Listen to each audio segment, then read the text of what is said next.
رکعتوں کی تعداد کتنی ہے، زکوٰۃ کی مقدار کیا ہے وغیرہ، جتنے بھی امور متواترہ ہیں،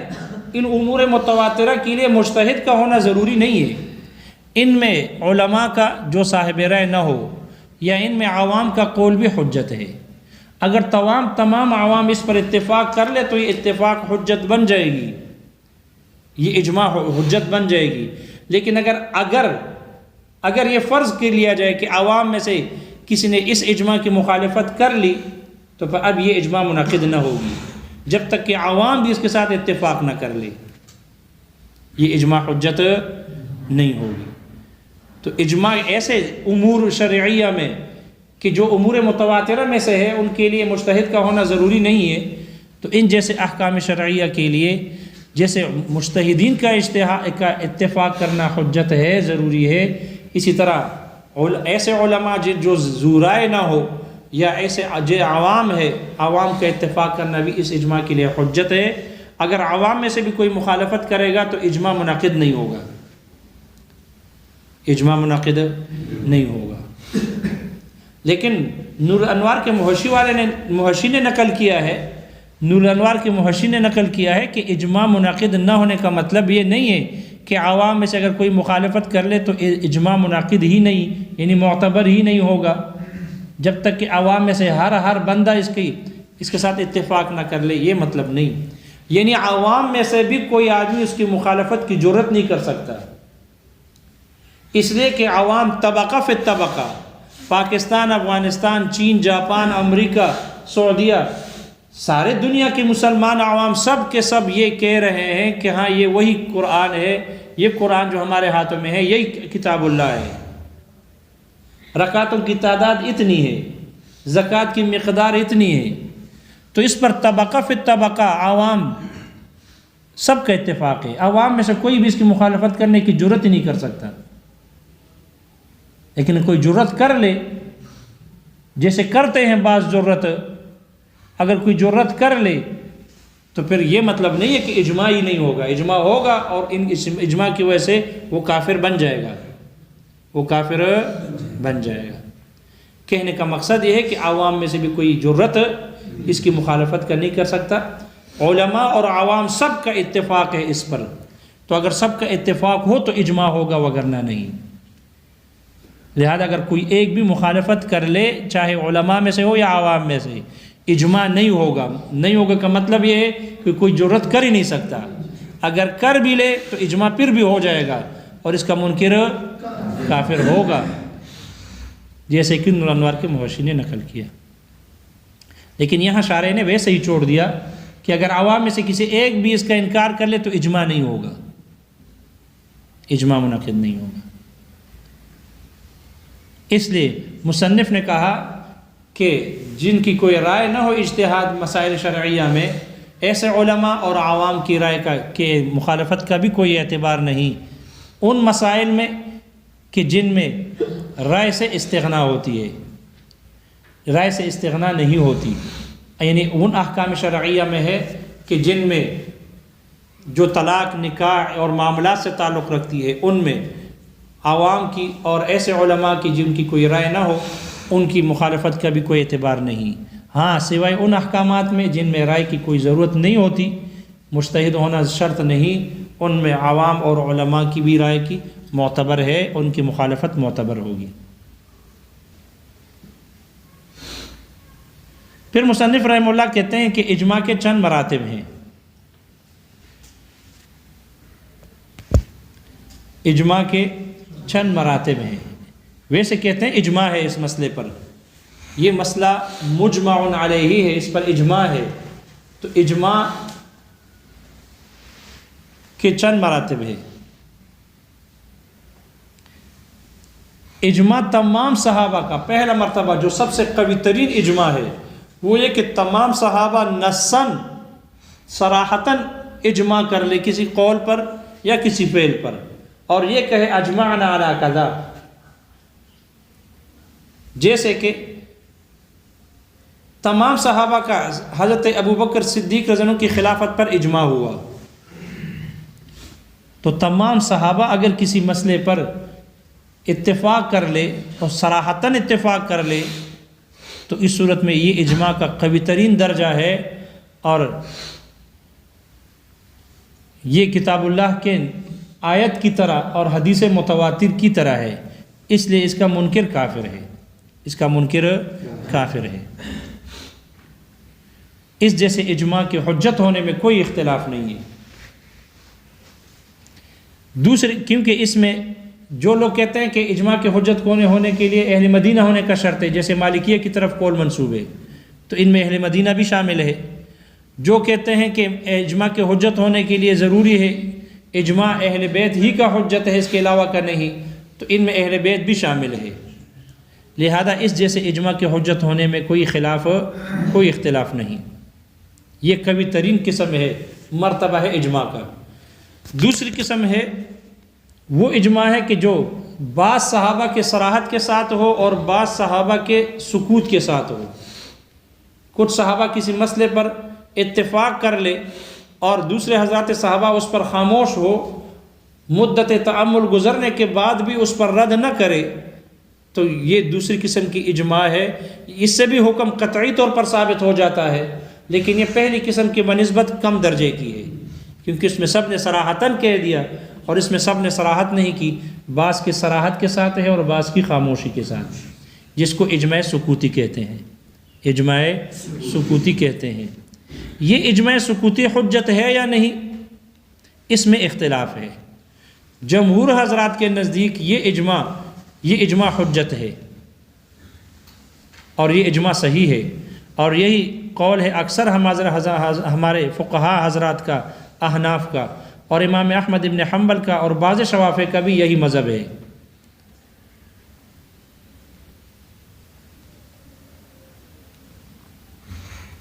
دوسرا قول یہ ہے کہ یہ اجماع حجت نہیں ہے، جیسے کہ احناف میں سے عیسیٰ ابن ابان اور داؤد ظاہری کا مذہب ہے، اور ابو بکر الباقلانی کا اشعریہ میں سے ہے، بعض معتزلہ اور امام غزالی رحمہ اللہ کا بھی یہی مذہب ہے، اور امام شافعی رحمہ اللہ کے دو قول میں سے بھی ان کا ایک قول یہی ہے، چونکہ یہ اجماع سکوتی حجت نہیں ہے۔ تیسرا قول یہ ہے کہ یہ اجماعی نہیں ہے، اجماع نہیں ہے لیکن حجت ہے، کیونکہ اتفاق تو ہے مجتہدین کا، صحابہ کا، اس لیے اجماع نہیں ہے لیکن یہ کہ حجت ہے، اور یہی ابو ہاشم کا اور امام شافعی رحمہ اللہ کے دو قولوں میں سے بھی ایک قول یہی ہے، اور اسی کو علامہ ابن حاجب نے اختیار کیا ہے اور صاحب احکام نے بھی اختیار کیا ہے۔ چوتھا قول یہ ہے کہ اگر یہ مجتہدین کا فتویٰ ہے تو اجماع ہے، اور اگر کسی حاکم کا فیصلہ ہے تو پھر اجماع نہیں ہے،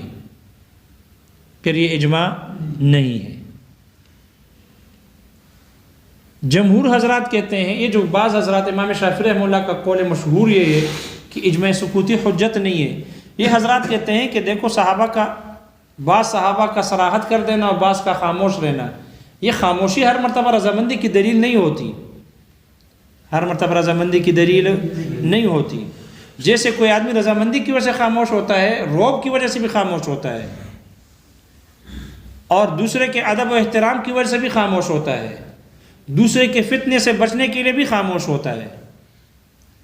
تو بعض صحابہ کا صراحت کر دینا اور بعض کا رد کرنے سے خاموش ہونا، یہ خاموشی رضامندی کی دلیل نہیں ہے، یہ ہر جگہ رضامندی کی دلیل نہیں ہوتی۔ جب رضامندی کی دلیل نہیں ہے تو پھر یہ اجماع سکوتی بھی اجماع نہیں، اس لیے یہ بھی حجت نہیں ہوگی۔ جیسے کہ حضرت عمر فاروق رضی اللہ عنہ کے دور خلافت میں میراث کا ایک مسئلہ درپیش آ گیا، جس کو مسئلۃ العول کہتے ہیں، کہ جس میں ذوی الفروض کے سہام حصے بڑھ جائے اور مخرج ان پر تنگ ہو جائے۔ یہ ایک میراث کا مسئلہ ہے جس میں اصل مسئلہ نکالتے ہیں تو وہ اصل مسئلہ کم پڑ جائے اور ذوی الفروض کے حصے بڑھ جائے، تو اس میں پھر عول ہے، یہ عول واجب ہے یا نہیں؟ عمر فاروق رضی اللہ عنہ اس عول کے قائل تھے، اس عول کے قائل تھے، لیکن یہ مسئلہ پہلی مرتبہ درپیش آیا حضرت عمر فاروق رضی اللہ عنہ کے دور خلافت میں. تو حضرت عمر فاروق رضی اللہ عنہ صحابہ کے ساتھ مشورہ کرتے تو عبداللہ ابن عباس رضی اللہ عنہ کو شروع میں بٹھاتے. یہ اس وقت چھوٹے تھے، بچے تھے، عمر میں کم تھے، لیکن چونکہ فقیہ تھے، چھوٹے تھے، اور آپ علیہ الصلوۃ والسلام نے ان کے لیے دعا دی تھی، اس لیے اللہ نے ان کو فقاہت نصیب کی تھی. تو یہ فقیہ تھے، مسائل کا استنباط کرتے تھے، استخراج کرتے تھے. تو عمر فاروق رضی اللہ عنہ ان کو مجلس میں بٹھاتے تھے، ان سے مشورہ لیتے تھے، ان کی بھی رائے لیتے تھے، ان کے قول پر عمل کرتے تھے. لہذا یہ مسئلہ درپیش آ گیا تو آپ نے حضرت عبداللہ ابن عباس رضی اللہ عنہما سے فرمایا کہ اس اول والے قول کو اختیار کر لو، میراث کو تقسیم کر دو اول پر. عبداللہ ابن عباس رضی اللہ عنہ میں اول کو اختیار کر کے میراث تقسیم کر دی. بعد میں عمر فاروق رضی اللہ عنہ کی جب وفات ہوئی، اس کے بعد پھر عبداللہ ابن عباس رضی اللہ عنہما نے اول کا انکار کیا کہ اول جائز نہیں ہے، اول درست نہیں ہے. تو ان سے پوچھا گیا کہ آپ نے عمر فاروق رضی اللہ عنہ کے دور خلافت میں پھر اول پر کیسے میراث تقسیم کیا تھا؟ جب آپ اول کو جائز نہیں سمجھتے تھے، پھر آپ نے وہاں کیسے فتویٰ دیا اور میراث کو تقسیم کیا؟ تو انہوں نے کہا کان رجلا مہیبا. عمر فاروق رضی اللہ عنہ نے وہ قائل تھے اول کے، اور انہوں نے کہا کہ اس کو تقسیم کر دو اول پر. اور کان رجلا مہیبا، وہ ایک باروب آدمی تھے، ہیبتناک آدمی تھے. منعتنی درتہ، منعتنی درتہ، اس کے درے نے مجھے روک دیا، اس کے کوڑے نے مجھے روک دیا. اس لیے فہبتہ، میں ان سے ڈر گیا، تو میں نے انہی کے مذہب پر تقسیم کر لیا، اپنا مذہب چھوڑ دیا، انہی کے مذہب پر تقسیم کیا. اس سے استدلال کرتے ہیں امام شافعی رحمہ اللہ اور دوسرے حضرات فقہا. وہ کہتے ہیں دیکھو عبداللہ ابن عباس رضی اللہ عنہ خاموش ہو گئے، صحابہ بھی خاموش تھے، اور عبداللہ ابن عباس رضی اللہ عنہما نے حضرت عمر فاروق رضی اللہ عنہ کے مذہب ہی پر اول کو تقسیم کیا، میراث کو تقسیم کر دیے، لیکن بعد میں انکار کیا. معلوم ہو یہ خاموشی رضامندی کی دلیل نہیں ہوتی. جمہور حضرات کہتے ہیں کہ عمر فاروق رضی اللہ عنہ کے بارے میں یہ کہنا کہ ان سے لوگ ڈر گئے، صحابہ ان سے ڈر گئے، یا دوسرے حضرات ان سے ڈر کے مارے ان کے قول کو اختیار کرتے یا فتویٰ جاری کرتے، یہ بات درست نہیں. اس لیے کہ عمر فاروق رضی اللہ عنہ کے بارے میں تو آتے ہیں کہ وہ تو حق کو قبول کرنے والے تھے اور ان کے سامنے جھکنے والے تھے، یہاں تک کہ کمزور سے کمزور لوگ بھی ان پر اعتراض کرتے تھے اور ان کو تسلیم کرتے تھے. جیسے کہ ایک بڑھیا کے بارے میں آتا ہے کہ انہوں نے اس پر اعتراض کیا کہ جب عمر فاروق رضی اللہ عنہ نے مہر کے زیادہ مقدار کے مقرر کرنے کا ارادہ کیا کہ زیادہ سے زیادہ مہر کو ہم مقرر کر لیں کہ لوگ ان میں زیادہ مبالغہ نہ کریں، تو ایک بوڑھی عورت کے اعتراض کرنے سے اس سے رک گئے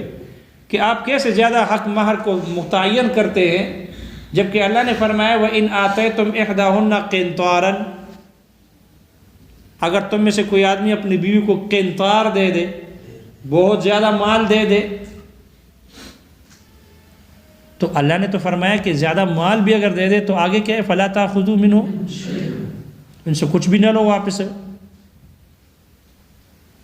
تو آپ کیسے مقرر کرتے ہیں؟ تو پھر رک گئے. اسی طرح بعض حضرات نے مال غنیمت میں چادریں آئی تھی، سب کو مل گئی، عمر فاروق رضی اللہ عنہ کے پاس پھر چادر دو چادریں ہو گئی. تو کسی نے اس پر اعتراض کیا کہ سب کو چادر ایک ایک ملی ہے اور آپ کے دو چادریں کیسے ہیں؟ انہوں نے کہا ایک چادر میری حصے کی غنیمت کی ہے، دوسرے میرے بیٹے عبداللہ کی ہے، عبداللہ نے اپنی چادر مجھے دے دی، اس لیے میرے پاس دو چادریں ہو گئی، میں نے دو نہیں لی. تو حق بات کو سننے کے لیے تھے، مطیع تھے، فرمان بردار تھے.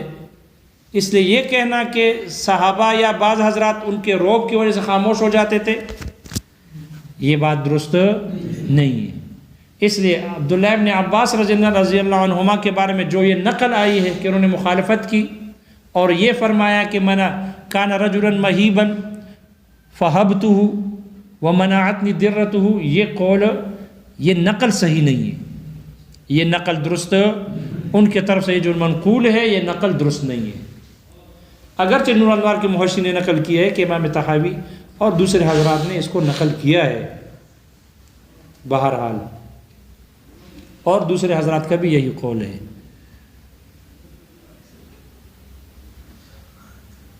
اس لیے یہ اجماع، اس قسم کا اجماع، تو یہ حضرات کہتے ہیں کہ بعض اوقات آدمی، بڑے حضرات فتویٰ دے دیتے ہیں، چھوٹے حضرات اس کو تسلیم کر لیتے ہیں شرم کے مارے یا فتنہ